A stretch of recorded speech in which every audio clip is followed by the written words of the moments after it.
Si l'année dernière, la récession liée à la pandémie du coronavirus a été historique en Allemagne, avec un décrochage de 5,3%, le pays a bien mieux résisté à la crise qu'anticipé et apparaît surtout bien plus solide que ses voisins, notamment la France, en chute de plus de 8%.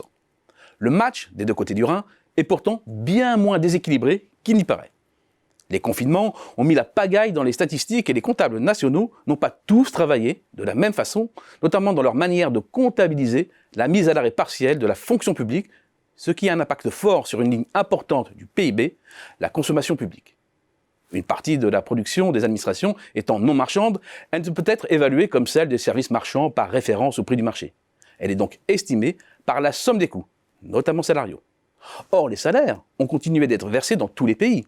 Pour les agents publics en télétravail ou sur site, leur production peut être considérée comme maintenue. Mais pour les autres, leur rémunération ne correspond plus à rien et leur situation s'apparente au dispositif d'activité partielle du privé.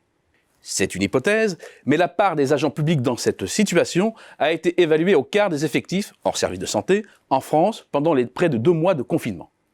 De fait, production et valeur ajoutée des administrations s'en sont retrouvées réduites, entraînant un recul de la consommation finale des administrations publiques de 3,1% en 2020, quand elle a continué de progresser de 3,3% en Allemagne, les statisticiens outre-Rhin n'ayant pas effectué ce type de redressement.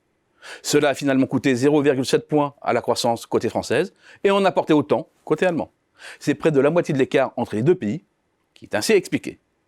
Second facteur à intégrer, la mise à l'arrêt quasi générale du BTP pendant les 45 jours ouvrables du premier confinement en France, alors que les chantiers ont continué de tourner en Allemagne, avec comme conséquence l'effondrement de 14,5% de la richesse générée par la construction en France, quand elle a continué de s'élever de près de 2% de l'autre côté du Rhin.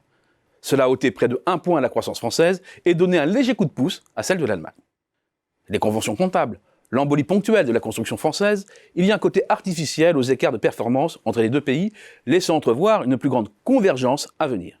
Oui, mais en même temps vont jouer deux facteurs sources de nouveaux écarts, liés à la fois aux caractéristiques propres des deux économies et à la force de la réponse budgétaire. C'est le poids et la puissance industrielle qui feront la différence en sortie de crise. Et dans ce domaine, l'Allemagne est considérablement avantagée. Avant la pandémie, l'industrie manufacturière allemande était à l'origine de près de 22% de l'ensemble de la richesse créée par le pays, contre à peine plus de 11% pour la France. De surcroît, le moteur industriel allemand est davantage alimenté par la croissance des demandes venues du grand large, de l'Asie, déjà sortie d'affaires, ou des États-Unis, sur le point de passer à la surmultiplier. Le commerce mondial est reparti, l'Allemagne est dans les starting blocks, la France suivra, mais de très loin. Second facteur, l'économie allemande peut prendre appui sur une accumulation d'excédents budgétaires importants avant la pandémie et dispose de marges de manœuvre que les autres n'ont pas, certainement pas la France.